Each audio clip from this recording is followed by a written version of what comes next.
Hola, esta es la segunda entrega de estos tres o más estudios, no sé cuántos irán a salir entre junio y julio, sobre este tema de la coherencia entre lo que creemos, nuestra conducta apropiada según lo que espera nuestra iglesia, y esta conexión con nuestra cultura, no sé, nuestra creencia, nuestra conducta, nuestra cultura. Este puente que hemos estado tratando de armar y que en realidad es lo que conocemos como el testimonio cristiano. Muchas veces la religión solo nos alcanza para el culto del día domingo o para decir que somos algo, ¿no?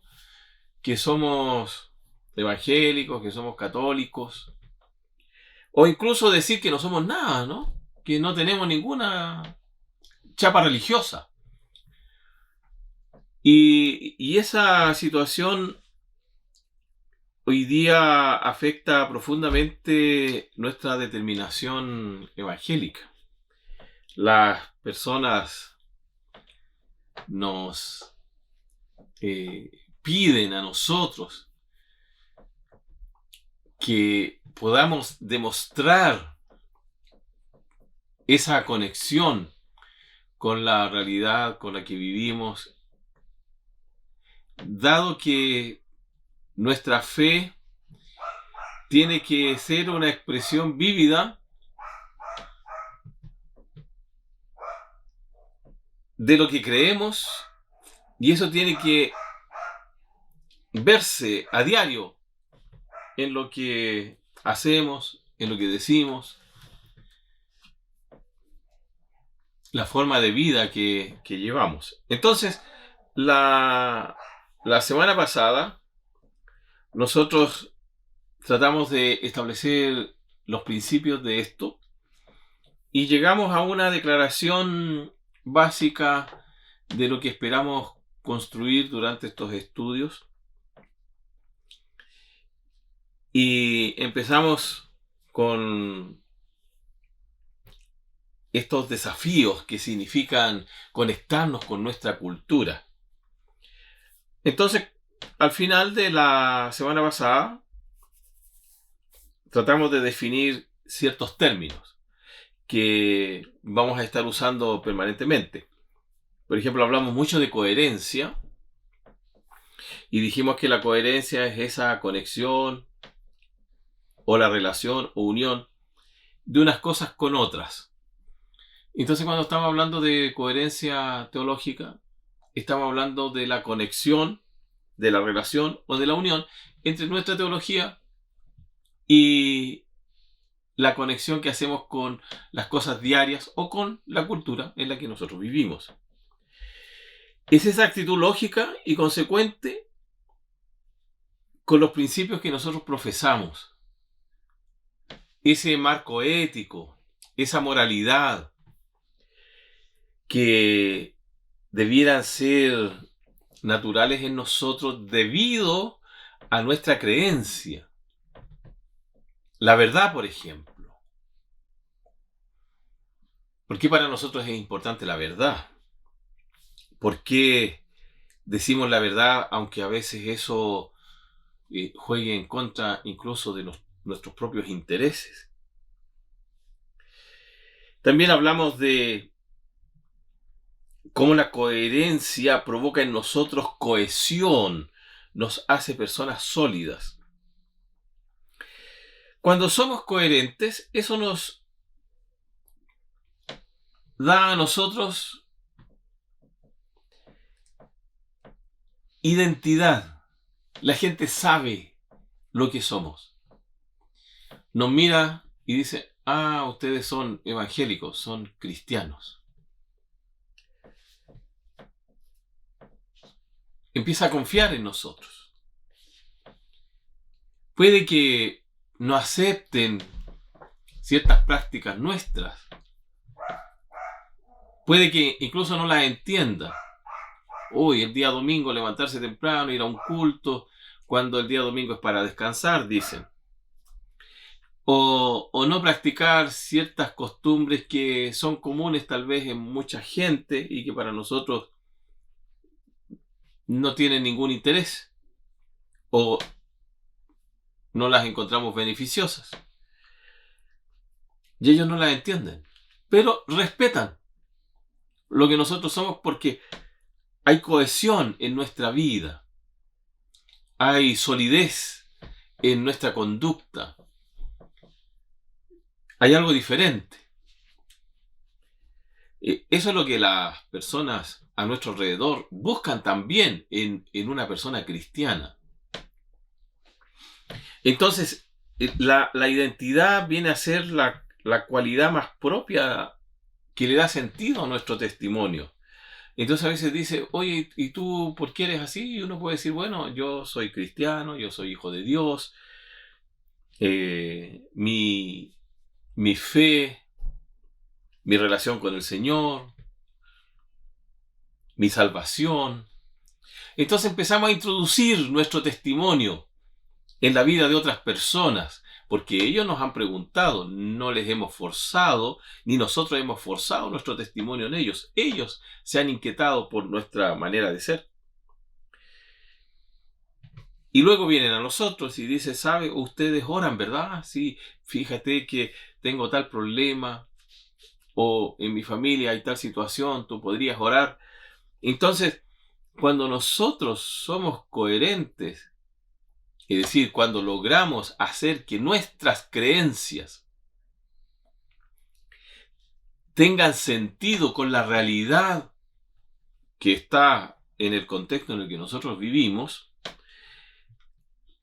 eso se transforma en lo que llamamos un buen testimonio y la gente alrededor empieza a considerarnos de una manera distinta y empieza a buscar nuestro consejo, nuestra ayuda. Empiezan a identificarnos. Empiezan a ver en nosotros esa conciencia de que somos personas o pertenecemos a una colectividad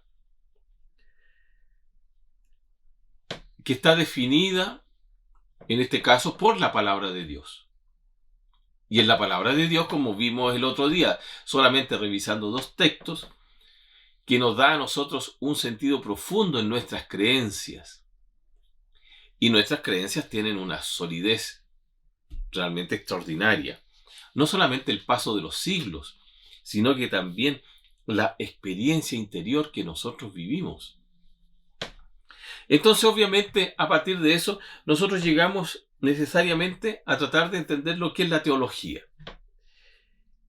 Y la teología es sencillamente la búsqueda de entender quién es Dios y cómo Dios se ha presentado y cómo Dios actúa a través de la iglesia y a través de nuestra vida. Cómo Dios se ha revelado a través de la historia y cuáles son los fundamentos que le dan caracterización a la fe que nosotros tenemos en nuestro Dios. Una definición muy clásica es que la teología es la ciencia que trata de Dios, fundada en los textos sagrados, la tradición y los dogmas. Fíjense, así de sencillo. Y esta es una definición que está en el diccionario de la Real Academia Española de la Lengua, que es nuestro diccionario matriz. Es decir, si usted quiere saber cualquier definición de alguna palabra en español, el diccionario de la RAE es el diccionario estándar. Y dice que es la ciencia que trata de Dios, fundada en los textos sagrados, en la Biblia. La tradición, que incluye la historia, y los dogmas, que son las declaraciones de fe de la Iglesia.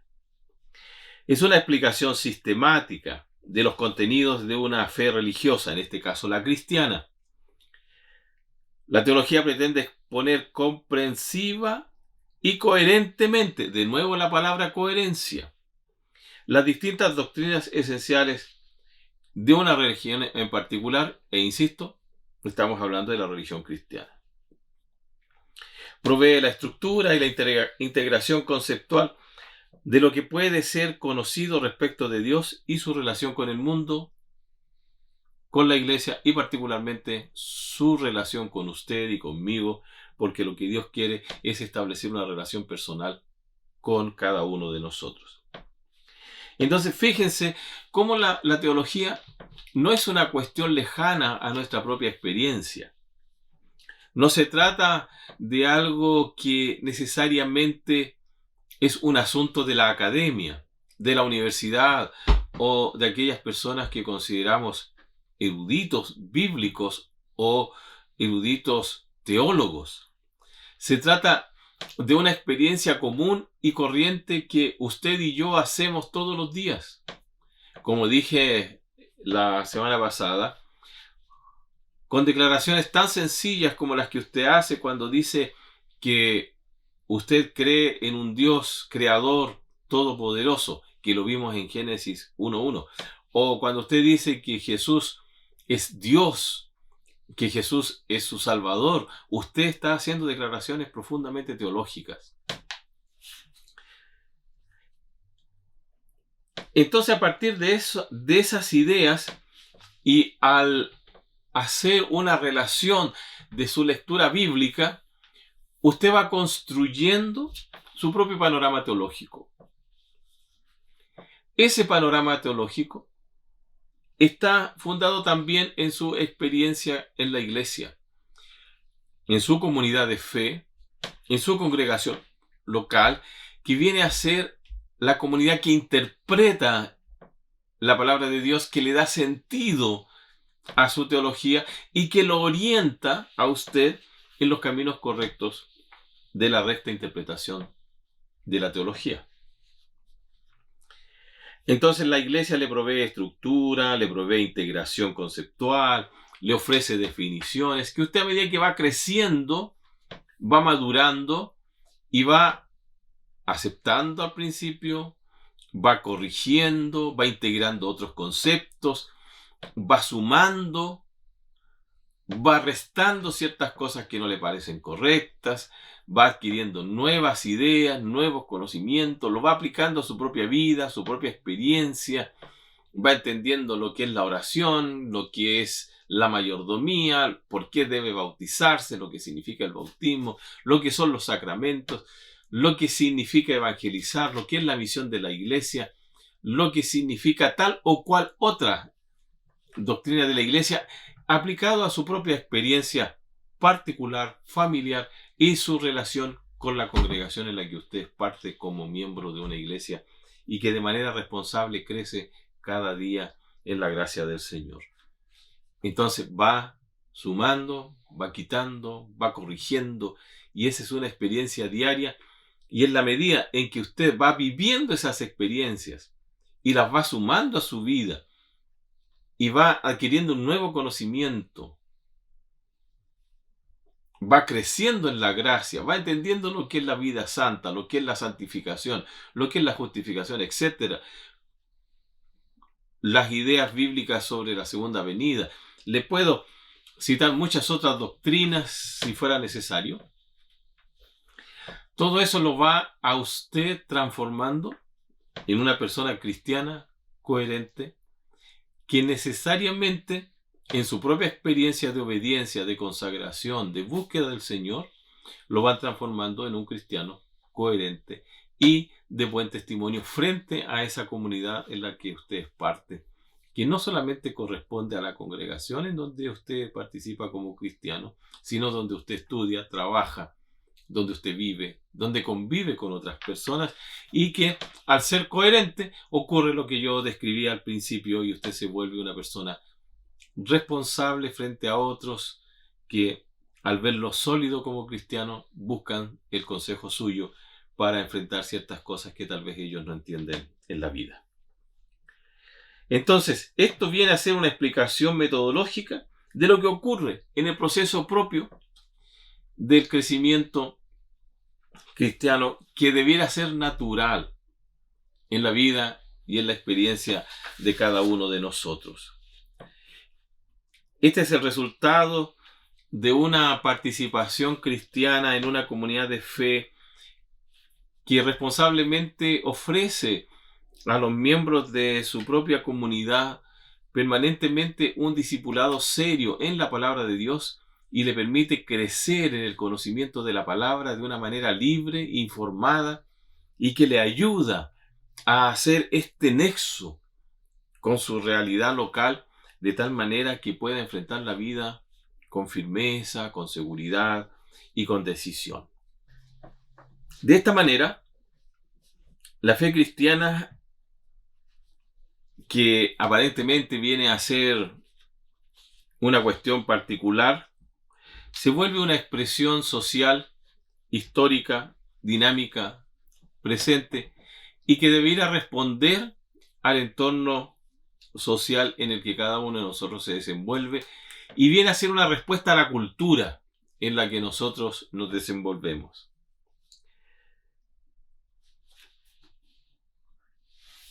Entonces necesitamos nosotros entender con claridad que no estamos llamados a vivir una vida cristiana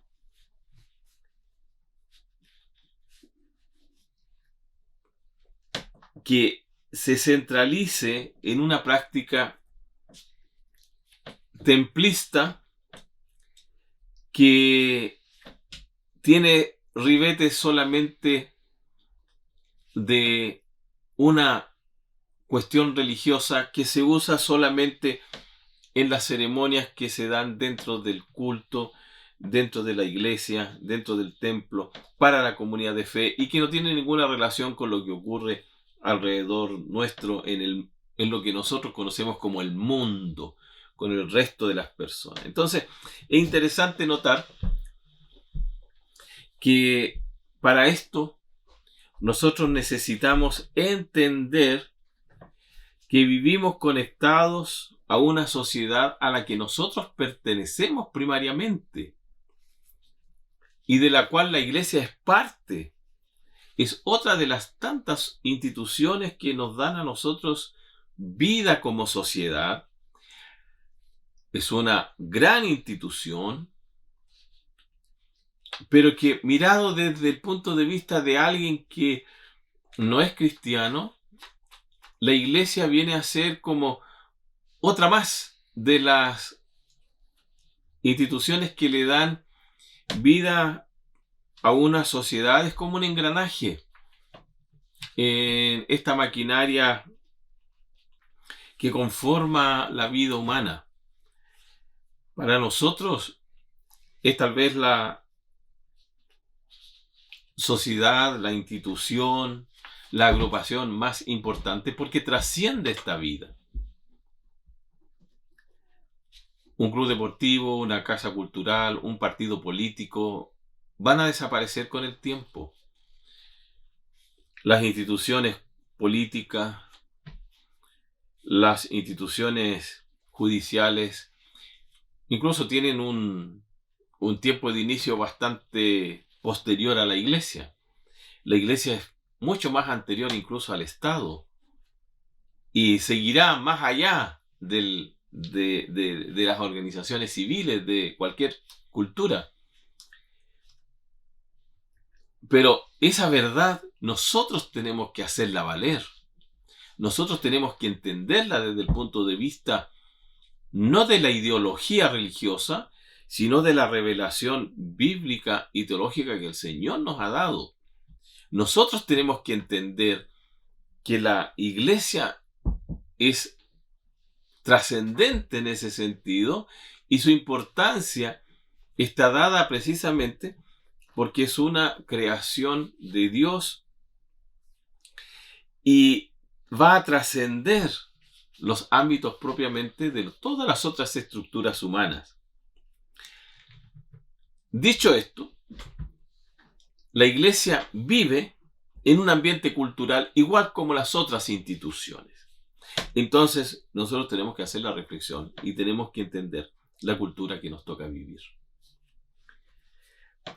La comprensión de la realidad es nuestra responsabilidad.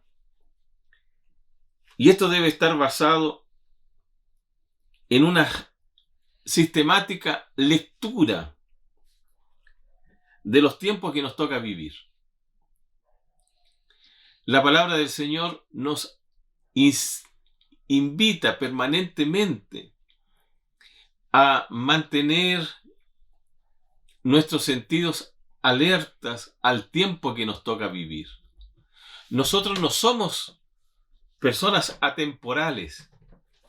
Nosotros no estamos aquí en un tiempo paralizado que quedó en el limbo y que nos metemos en una suerte de burbuja donde nada ha ocurrido. Los tiempos han cambiado. Lo que no cambia es el amor de Dios por el ser humano, la gracia de la salvación, y lo que no ha cambiado es la necesidad del ser humano de ser redimido por Dios. Hoy el ser humano necesita el amor de Dios tanto como hace siglos. Pero la cultura ha avanzado, la tecnología se ha desarrollado. El ser humano tiene hoy día otra manera de pensar, otra manera de ver el mundo. Su interioridad no ha sido modificada. Hoy es tan necesitado de Dios como cuando vivió Jesucristo hace 2000 años, o como cuando vivió Abraham hace como 5000 años atrás.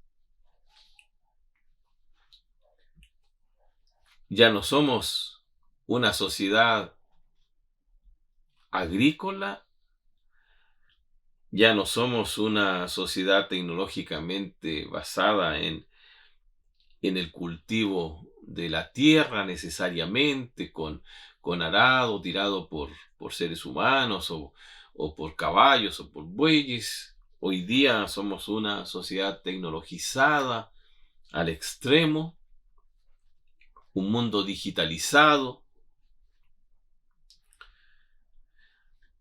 pero el ser humano sigue siendo esa persona que necesita urgentemente a Jesús en su corazón para darle verdadero sentido existencial a su vida. El ser humano sigue siendo un ser vacío de sentido. Y solo Jesús puede llenar ese vacío. Sin embargo, nosotros no podemos seguir como iglesia pensando en una sociedad de hace 20 siglos, de hace 5 siglos o incluso de hace 20 años atrás. O si no, vamos a quedar atrasados. Entonces hoy día se unen varios conceptos que debemos reflexionarlos desde la perspectiva cristiana, desde nuestro quehacer pastoral como iglesia. Y usted y yo somos responsables de eso. Hay un reto diario que nosotros como cristianos debemos enfrentar para poder sostener nuestra propia fe y nuestra capacidad para compartir con otras personas la intención de proveer esperanza en Jesucristo y dotar de sentido el ejercicio de nuestra propia fe cristiana, y al hacerlo, darle a otras personas sentido en la fe cristiana para el vacío que ellos experimentan en su propia vida. Eso constituye el desafío de la misión de la iglesia. Entonces nosotros como iglesia tenemos que entender nuestro contexto, tenemos que interpretar correctamente como comunidad de fe nuestro tiempo y nuestra sociedad. Tenemos que vivir una espiritualidad que tenga sentido primero para nosotros y luego para las personas que no conocen a Jesús. Debemos tener una profunda convicción de nuestra propia salvación y de nuestras propias creencias. Tenemos que apropiarnos de nuestra fe debemos apropiarnos profundamente, con convicción, de cuáles son las bases de la tarea evangelizadora que el Señor ha puesto delante de nosotros para llevar adelante el mensaje del Evangelio. Entonces, estas cuestiones son primordiales. Si no nos encerramos, como Noé encerró los animalitos en el arca hace miles de años atrás y esperó la lluvia. Se salvó él, su familia y muchos animales. Pero toda la comunidad que estaba alrededor de él murió. Y entonces nosotros hoy día tenemos esa misma posibilidad. O nos encerramos nosotros como los animalitos en el arca que representa el templo de nuestra propia fe, o en nuestra convicción de lo que debe ser la verdadera evangelización a partir de todos estos elementos que yo le comenté, empezamos a hacer el trabajo que debemos hacer en este tiempo para poder lograr conectarnos con aquellas personas que están a nuestro alrededor, conectarnos con nuestra sociedad, entender y responder positivamente a la cultura que nos toca vivir. Entonces, en esto hay una urgencia en la actitud con que la Iglesia debe acometer esta tarea. Debemos mantener vigente este sentido de misión en un mundo que está cambiando muy rápidamente. Es difícil hacer pie con tantos cambios que ocurren a nuestro alrededor. Y la semana pasada yo les comentaba también que Chile es un ejemplo de esta movilidad social que ocurre en el pensamiento de las masas de un país como el nuestro. En pocos meses, en pocos años, nuestra sociedad cambia de parecer de una manera insospechada. Hoy día queremos una cosa, mañana queremos otra cosa como país. Es difícil precisar los sentimientos, las emociones, las percepciones que la población tiene respecto de algo. Nadie está seguro de nada. Y pareciera que la Iglesia tampoco tiene mucha seguridad de nada. Entonces tenemos que refugiarnos en nuestras convicciones, insisto, sin perder de vista que tenemos una misión que cumplir, que es llevar esas convicciones de nuestra propia experiencia de fe a esas personas tan cambiantes como las que tenemos en nuestro propio país. Por tanto, este sentido de urgencia nos envuelve a nosotros también. No es algo que es para otras personas, es para nosotros. Entonces es difícil de medir con precisión tantos cambios que ocurren a nuestro alrededor porque están ocurriendo con mucha velocidad.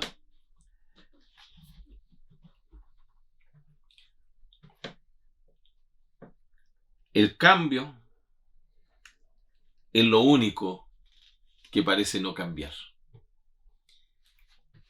Está todos los días ocurriendo un hecho que pareciera que va a hacer que se desmorone todo lo que está a nuestro alrededor, y al día siguiente hay otro hecho que provoca la misma sensación.